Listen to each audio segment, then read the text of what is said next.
सद्गुरु श्री ब्रह्म चैतन्य महाराज गोंदवलेकर, इनका प्रवचन 27 जून। शाश्वत सुख कैसे प्राप्त होगा?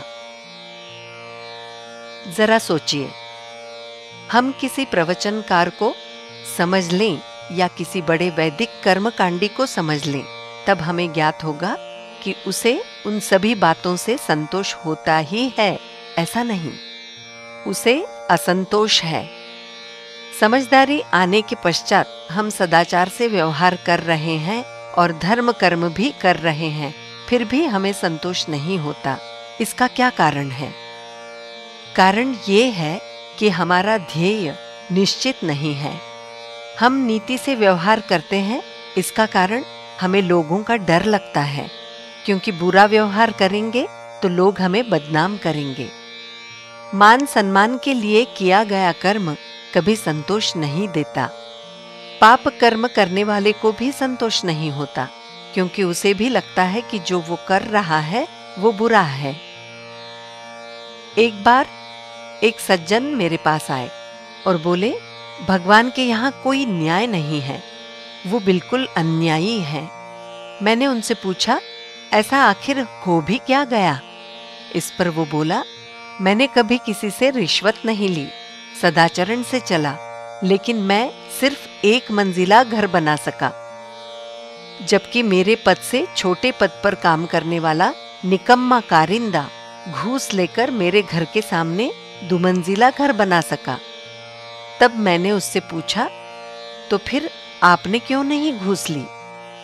इस पर वो बोला, मुझे वो अच्छा नहीं लगता, लोग बदनाम करेंगे। यानी जो कर्म अपने मान सम्मान के लिए किया जाता है वो कभी संतोष नहीं दे सकता।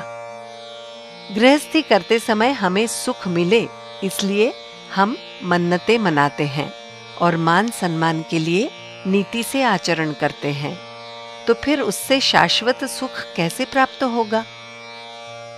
सुहागन ने अच्छे अच्छे गहने पहने, सुंदर साड़ी पहनी, लेकिन ललाट पर यदि बिंदी नहीं लगाई तो इस सारी नोकझोंक का क्या उपयोग? उसी प्रकार यदि भगवान से प्रेम नहीं किया तो सत्कर्म का अपेक्षित लाभ नहीं होगा।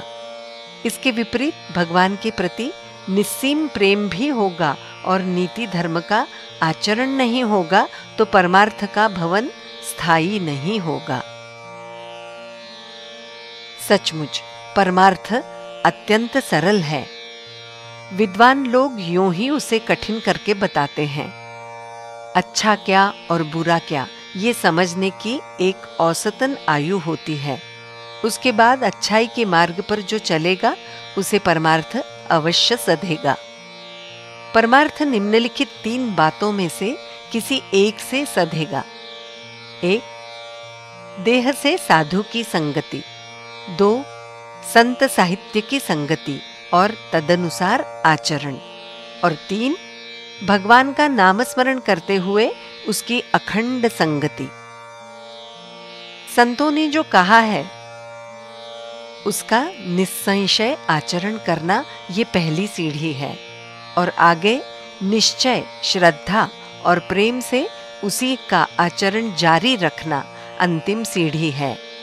यही शाश्वत संतोष का मार्ग है। संसार क्या कहेगा, इस भय से आचरण है व्यवहार, और भगवान क्या कहेगा, इसे ध्यान में रखकर आचरण है परमार्थ। जानकी जीवन स्मरण जय जय राम।